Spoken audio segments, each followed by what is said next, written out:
So this past November, I took part and competed in a very large martial arts tournament. I didn't win, but I did land that coveted prize of 9th place. And before you laugh, I actually feel great about it. And I hope you stick around for this video because this involves you too.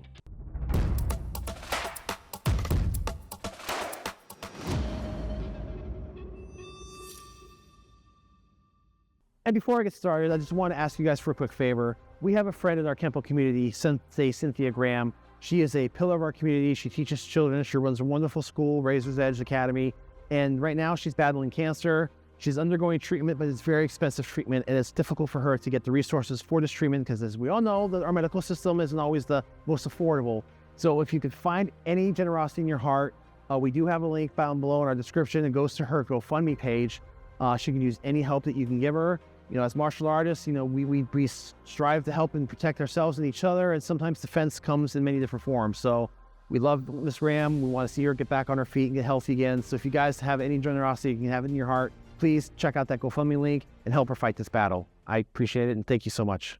So if you follow the channel, you probably recall that last year we promoted a very large martial arts tournament called the Battle of the Martial Arts, hosted by Alex Perez and Tom DeFranco. We did several lead-up videos to it.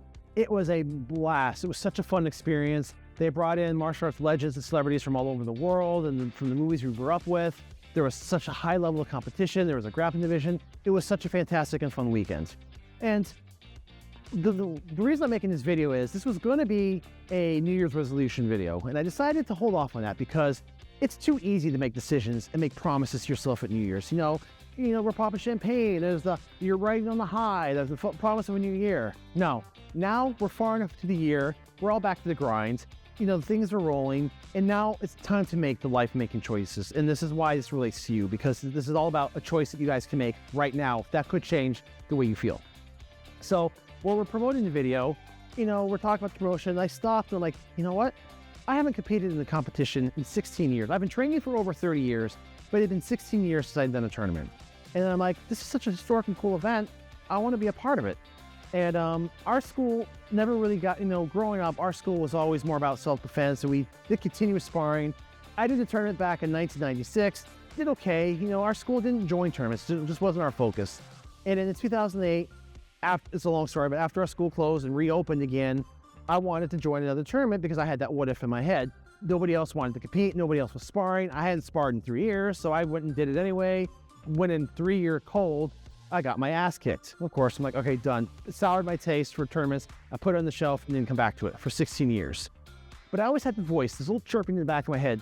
You know, one day I want to try that again. You know, maybe one day I'll try a tournament, because what if it just wasn't a good experience because I wasn't in shape or I was out of practice. So it was just a little nagging thought in the back of my head. So as we're promoting this martial arts, Battle of the Martial Arts video, I wanted to address that little chirping, that little chirp in my head, the little voice saying, well, what if? Because I'm feeling the toll of time. My body doesn't react or feel the way it did 10 years ago. And I know I don't want to be here 10 years from now and be like, you know what? I wish I had done that event. Well, I could have done it. So I decided to just take the plunge and jump in. And I did a little bit of warm up. I tried a couple local tournaments, did okay. You know, I held my own. You know, I got second place in both 2 tournaments I did, lost by 1 point, but they were against people who were half my age, half my weight, and they were very well-versed and fine-tuned and up-to-date in their tournament fighting. So I felt really good that I held my own. Fast forward into this one, I didn't do so hot. Long story short, I got pummeled because the level of fighters who showed up to this thing was amazing. Like, the level of appreciation I have now for tournament fighters, like it was here, now it's way up here, because these weren't just local fighters, these were world athletes. And in my first match, I got put up against a world heavyweight champion. I didn't do well, nor should I. There's no actual reason for me to have done well against this guy. I almost hit him a couple times, but the guy's just that good.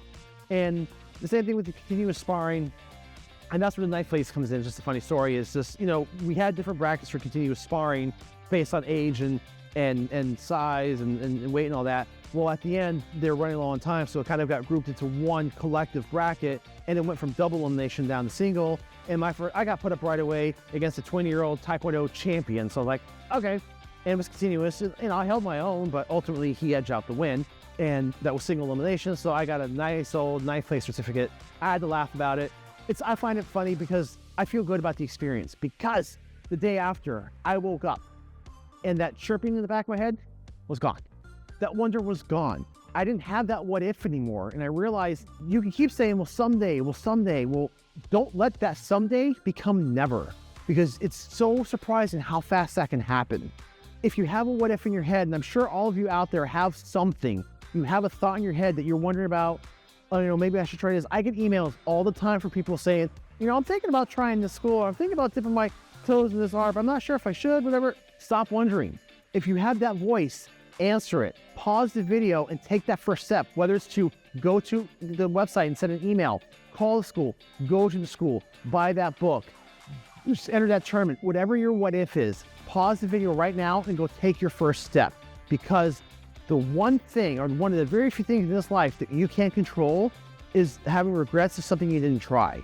Most things are out of our control, but you can control choosing or not choosing to try an experience. So the new mantra for today is going to be collect memories, collect experiences, not regrets. No regrets. And I also feel good because when I was there at this tournament, there was another fighter there that I had fight in one of the smaller tournaments, and he was really good. And I asked him, hey, you're here to compete too? And his answer was, oh, F no, not against these guys. And I'm like, oh, what did I get into? But then later I'm like, I stepped on that mat. He didn't. And he was the better fighter. I still went through it. So I feel good. That chirping in the back of my head is gone. So now going forward, I'm going to compete some more. I'm going to try some tournaments, but for fun. There's no more stress. So the reason I'm making this video is find your what if and turn it into a I did that. It's so much more satisfying. I know we all have it. So guys, what I would love for you to do right now is pause the video, write down below what your what if is, go try it, and come back and report, because I think it'd be really cool, something for us all to share with each other. And if you want to learn more about what this tournament was, if you hadn't seen it already, it was called the Battle of the Martial Arts. We did a couple videos on it, interviews. You can learn about it right here. There's a link in the description, click on it right here. It was such a fun event. I met so many great people. We're going to be releasing some videos and interviews from it. So I highly recommend you go check that out. And hopefully next time, I'll see one of you guys on the mat and have another great experience.